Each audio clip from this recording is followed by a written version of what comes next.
выходной решили съездить в такое место Outlet Village. Здесь есть аутлеты, а есть неплохой парк с различными видами деревьев. Как раз по погоде, ближе к вечеру, идеальное место для прогулки.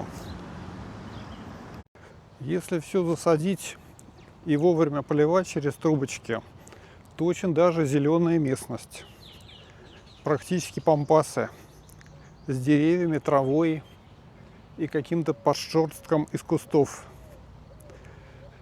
Вот эти вот, которые нижним ярусом идут, они у нас тоже там растут в Марине в некоторых местах.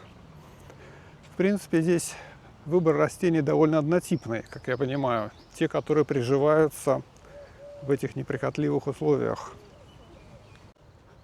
Вон какая пальма гигантская. Другого вида, не то, что здесь обычно. Я такое в свое время хотел завести для зимнего сада, но руки не дошли. Теперь уже будем наблюдать их в дикой природе. Вот еще такие пальмы. Они прям выглядят как из века динозавров. Такие листья не часто увидишь. И стволы такие костлявые. А вот эти деревья с красными цветочками, тут писали, что хотят засадить какие-то огромные тысячи гектаров этими деревьями здесь и придать всему вид полного озеленения. То есть у них имеются обширные планы. Сегодня 9 мая, кстати. Все эти дни сохранялась интрига, будет ли парад. Могу сообщить по этому поводу. Оба моих деда воевали. По отцовской линии Федор Семенович пропал без вести на войне. И о нем не было никаких сведений вплоть до 90-х годов, пока наконец не оцифровали архивы. Оказалось, что эти документы из немецкого лагеря спокойнейшим образом мариновались все эти десятилетия где-то в известных подвалах. Но руки не доходили, хотя все эти институты марксизма, ленинизма околачивали груши безостановочно. Ну и плюс, очевидно, вдове полагались бы какие-то выплаты и какая-то помощь по жизни. Тоже это было никому не нужно. Сейчас информацию о нем можно найти в этой базе, которая доступна в интернете. А дедушка по материнской линии, Георгий Яковлевич, прошел всю войну, брал Варшаву и Берлин, вернулся, так же, как его брат Василий Яковлевич.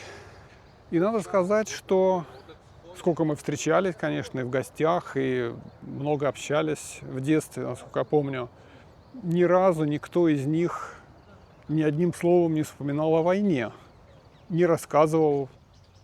Дедушка Жора и дядя Вася, как я их называл, служили минометчиками, причем на 120-миллиметровых минометах.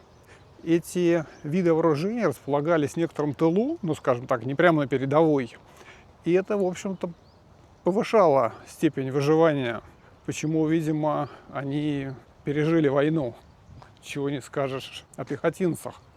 Поэтому такая история. Я, к сожалению, мало что их спрашивал, потому что как-то в детстве все это как-то проходило за кадром. Сами они не рассказывали. Один из немногих эпизодов произошел, как ни странно, благодаря школе.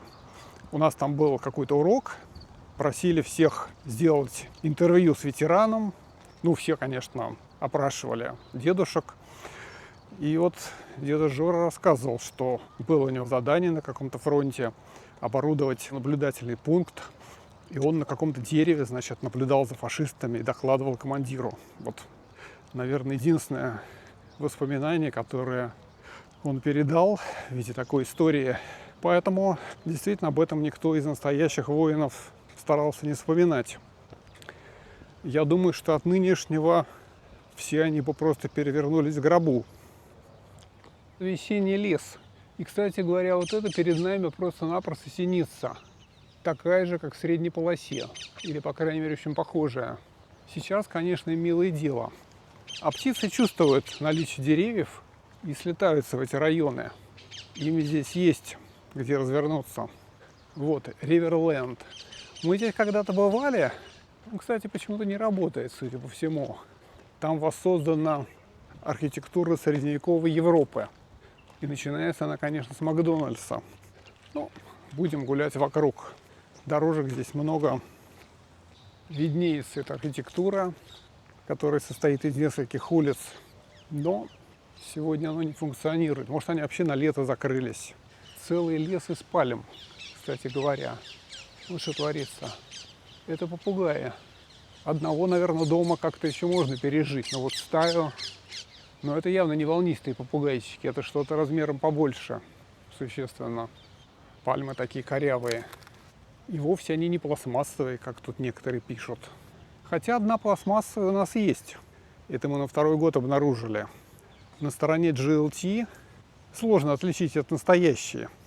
Только если присмотреться, к ней сверху какие-то антенны привинчены. В остальном и листья, и ствол вполне адекватного вида. Да, как мы любим, в самом неудобном месте будем перебираться. Трасса для ралли. Опять же, ничего не работает. И вот мы рассуждаем. Кто-то это насадил, кто-то это заказал, начертил, оплатил. И здесь совершенно никого нет. Все это поливается водой, которая стоит денег. Вот удивительно. То есть это прямо вот почти что дикая природа получается. Запах, аромат. Здесь, конечно, радуешься каждому кустику, особенно когда их так много. Многие из них цветут. Как будто в Африке оказались. Только слонов не хватает. Слоны у них в зоопарке. Зоопарк сейчас закрыт, мне кажется, на лето. До 31 мая работает. До 31 мая. Ладно. Гляну, да. Я так сужу по погоде. Отлично. Погода пока нормальная, да. О. Главное, такая длинная трасса. И она вьется вокруг этих аутлетов.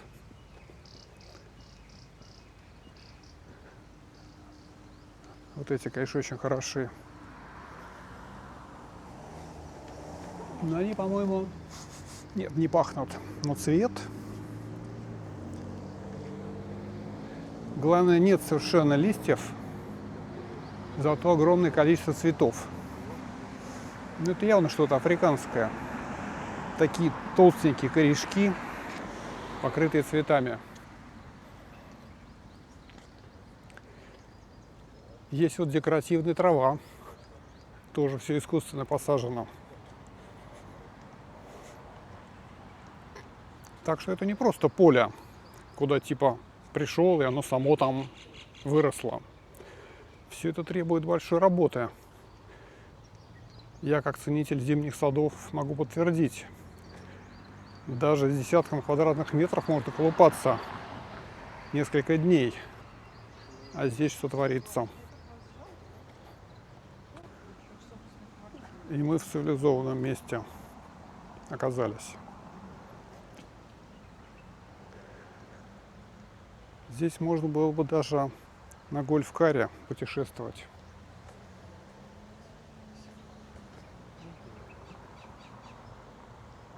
Идем по кругу. Вот что называется, лей воду, и все у тебя вырастет. Даже в песках. О, какая сочная зелень с цветочками. И никого. Точнее, почти никого. Вот одна машина проехала, и все. Вот еще одна. Не густо.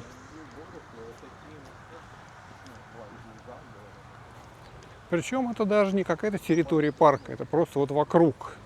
Ты ходишь, и здесь все засажено. Вот эти, конечно, роскошные цветы. Вот что творится. Просто сплошные цветы. Кустик. Вообще. Такой можно было бы и дома посадить, но вряд ли он будет так цвести. И главное, цветы какого цвета? Желтого, красного, еще каких-то цветов. Вообще.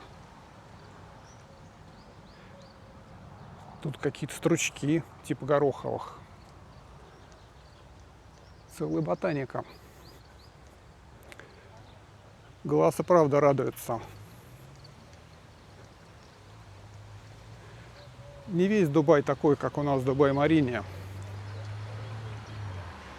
Причем, как я понял, тут даже нет особо вилл, это именно какое-то вот общественное место.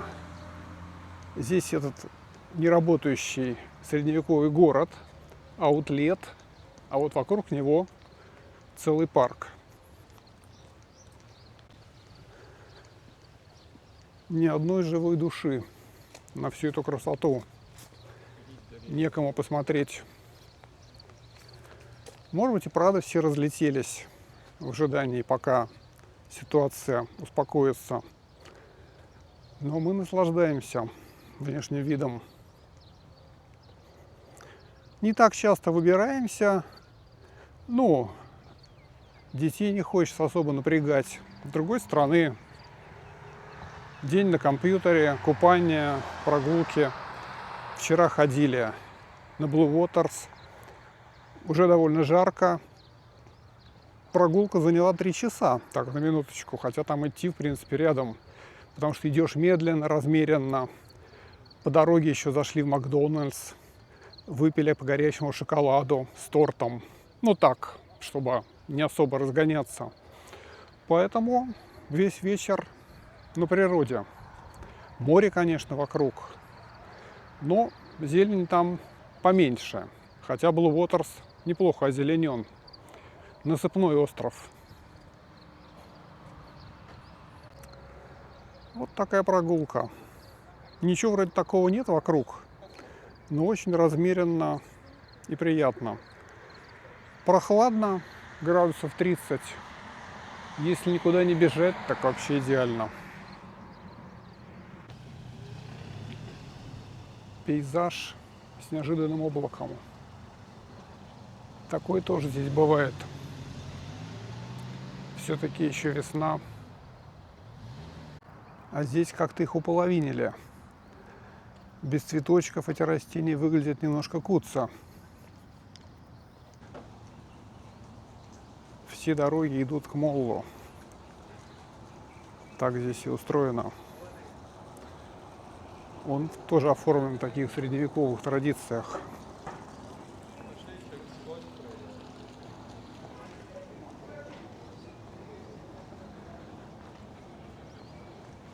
Можно было бы прохладиться, но в принципе не так и жарко. Все равно зайдем. Ух, здесь просто холод какой-то. Ничего себе. Мы тут долго не протянем. У кого-то платочек есть. Надо было взять свитер. В молле всегда зима.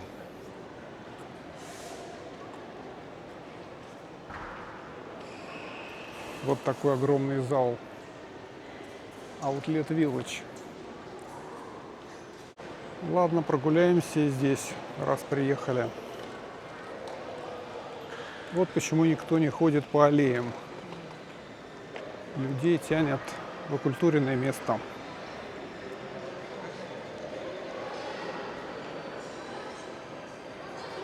Я думаю, для оформления архитектуры сюда приглашают кого надо. Даже какой-то Абу-Дабский музей там на одном из первых мест по архитектурным решениям.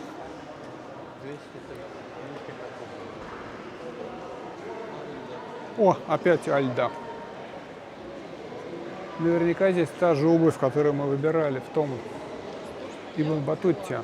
Может, мне еще не дать? А и зайдем. Что мы теряем, правда?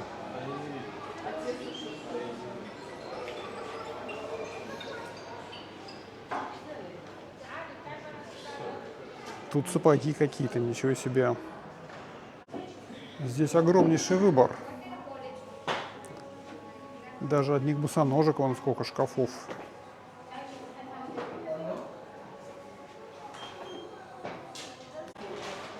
Вот и дил. 2 за 300, 3 за 400. Торговать они умеют. Если брать 3, то где-то по $40 за пару. Альда варежек не вяжет. А этот магазин так и называется The Deal. Прямо специально для нас.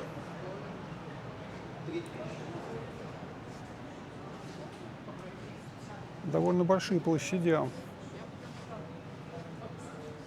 Но что нам надо? Особо ничего. Просто раз уж оказались, грех не зайти.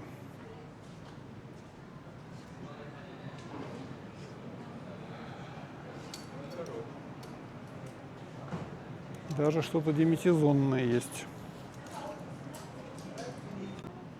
Написано Mixed Brands, то есть все подряд. Все, что есть в закромах, все вывешено.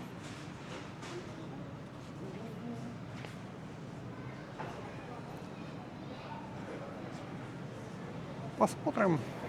Народу мало. Тоже своего рода приключения.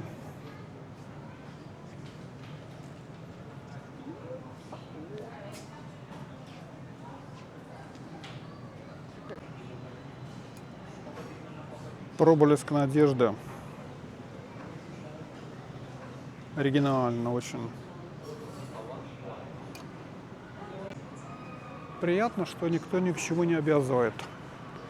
Шел мимо, зашел, посмотрел, вышел.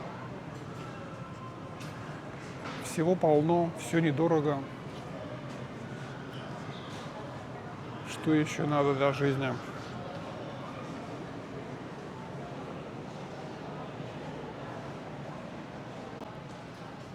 А дикари меж тем заламывают руки, ломают копья, ломают луки. Но если это кому-то надо, ради бога.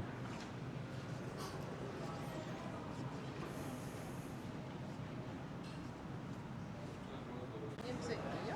Кто-то пишет, что даже индусы не покупают Brands FLS и подобных. Я бы не сказал. Очень даже покупают.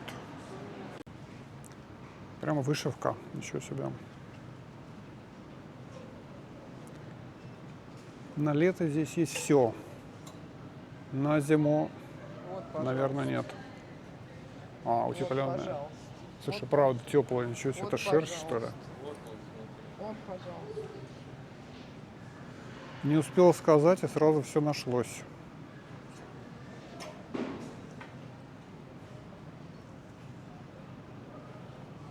Пастушка из Альп. И пастух тогда. Мы тоже можем что-нибудь подобрать такого типа. Тут есть огромный мужской отдел где-то. Элегантные расцветки. Фарм. Сырки эти великолепные, фермерские, мы едим. Немного насладились и пойдем дальше. Чем нас порадует Пума?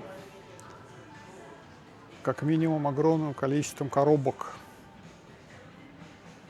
которых здесь просто какой-то нереальный запас.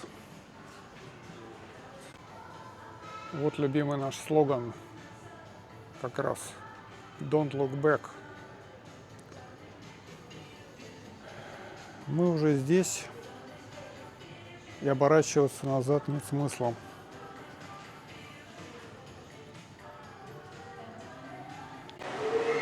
Между тем, мол, продолжается. Он такой у них немножко сумрачный, практически в средневековом стиле. Кирпич на полу, или точнее плитка под кирпич. И такие почти что сводчатые крыши. И по всем углам, конечно, бутики. Не все за скидками, есть и нормальные. О, какая территория.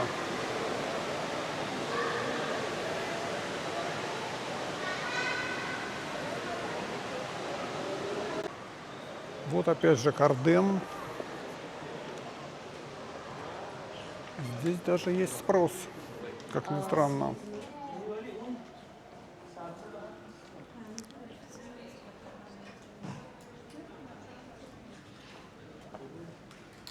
О, пиджачки от Кардена.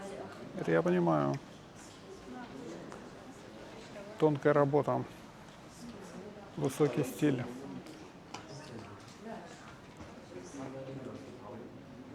Ну, когда работаешь дома, пиджаки точно не понадобятся.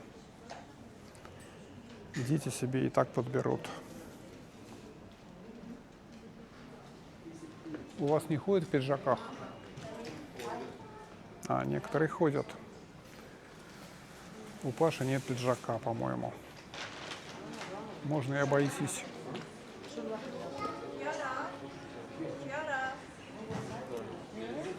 Гордимся ОЭ. А уж как мы гордимся. Это вообще. Вот, кстати, маечки у них по 40 дирхам. 800 рублей. Брендованные. Может быть, что-нибудь и подберем. Все-таки Пьер Карден на дороге не валяется.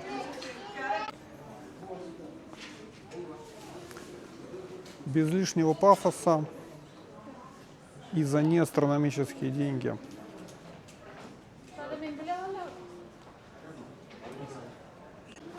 Платье последнего сезона Пьер Карден. 280 дирхам. Это ну, что-то типа $80. Мне, кстати, брали те майки в Brands for Less. Одна маловато оказалась. Пришлось Коле отдать. Он у нас пока чуть помельче. Тоже доверяй, но проверяй. В Кардене, конечно, все покрасочнее выглядят.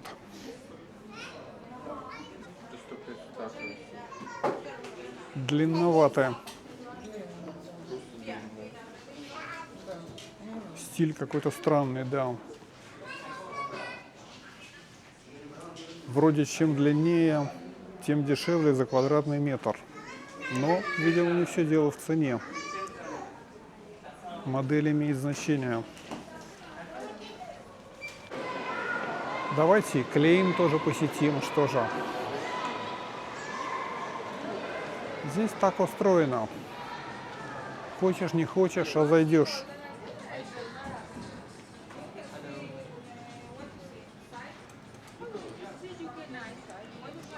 Что нам нужно? Майки. И это практически все. С брюками была целая проблема для ребят. Особо нет большой длины. Все какое-то укороченное. Видимо, мало людей высокого роста. Но удалось найти, тем не менее, взяли. Ну, не в этом, так в другом что-нибудь будет. Уж с товарами в Дубае проблем никаких нет.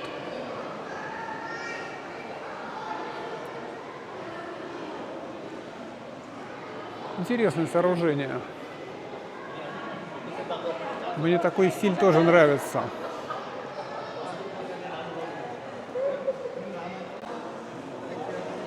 Ну, Дольче Габбана, конечно. Прямо как у Верки Сердючки.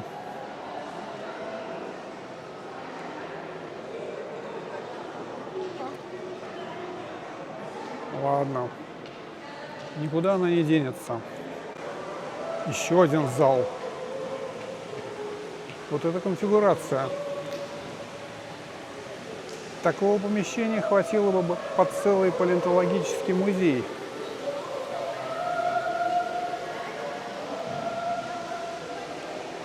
Однако из экспонатов здесь всего лишь брендованные и не очень вещи.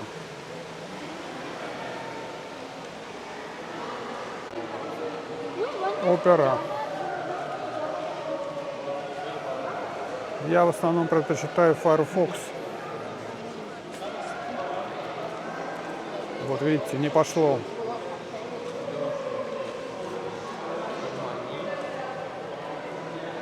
Между тем своды сужаются. И перед этим сужением наблюдается Армани или Армани.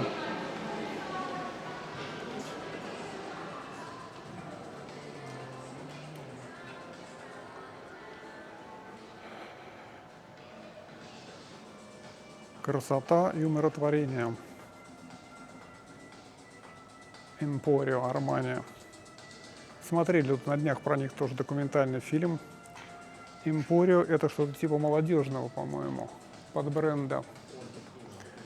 Тут прям поневоле начнешь что-то вспоминать. Вот какой дизайн.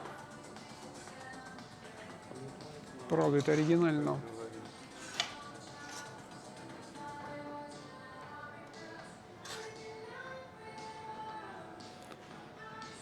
Никого нет. Вот класс. Ну, мы, конечно, заехали еще. Это не в самом Дубае, а в ближайшем пригороде.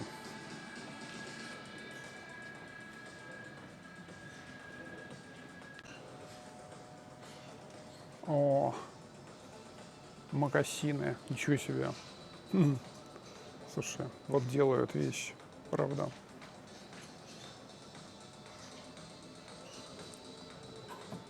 Очень стильно, правда. Какие-то полупрозрачные основания вообще.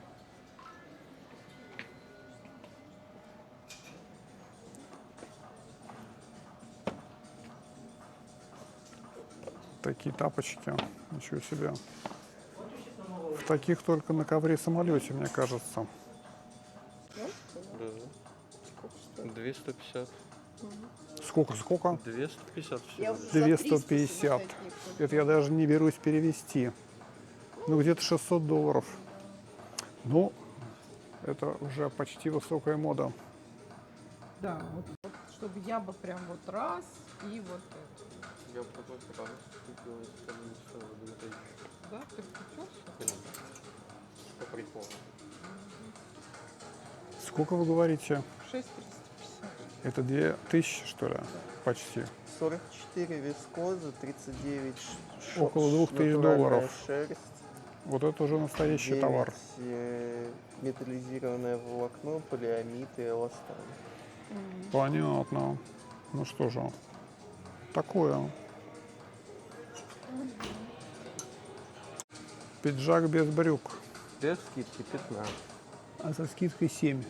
7900. О, 8000 дирхам. Материал. Нет, у меня такой даже в голове не умножается ни на что. Размер Это превышает бюджет страны. 46.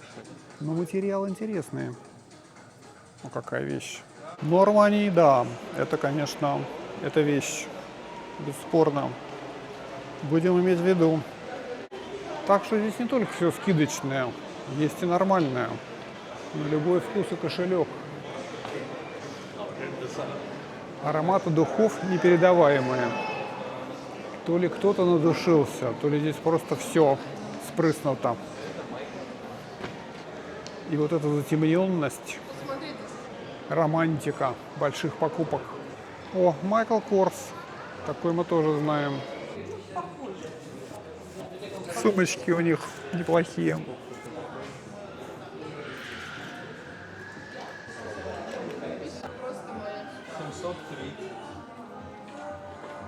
Ну да, по $200 где-то.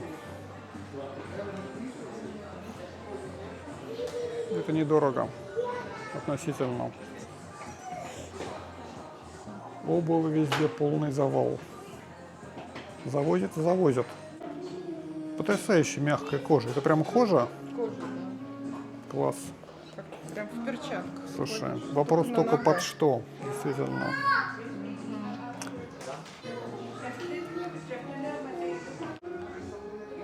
Да, очень тонко сработано, мягкая.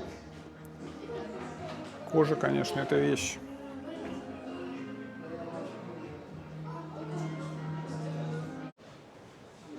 Тоже сумочки. Полный набор. $300. Все удовольствие.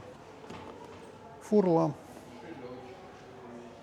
Причем, как тут докладывают, все бренды здесь настоящие. Сегодня читали, какая-то тетка в комментах написала, что типа все подделка. Ее на вылет задержали, чуть не оштрафовали. Потому что какой смысл подделывать, когда столько настоящего? Это как директора Кока-Колы в свое время спрашивали. Ну что типа, это формула Кока-Колы, не такой же большой секрет. ГДРовская штази его раскрыла и форцевала этой Кока-Колой направо-налево. Так это никому не помешает ее повторить. На что директор ответил вполне рационально, что зачем напиток такой же, как Кока-Кола, когда есть сама Кока-Кола. Но он еще не знал о доброй коле. Точно какой-то средневековый замок. Прохладно и пусто в нем, не считая завала всевозможных вещей. Правильно, чем дальше расположено, тем меньше народу. Плюс еще война. В общем, все складывается в нашу пользу. А нам особо ничего не надо. Балдинини. Есть такое.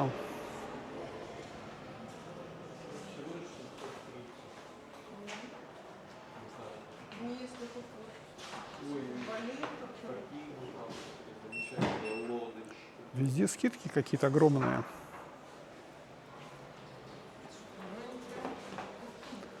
О, как все играет огнем. Балдинини. Кто бы мог подумать.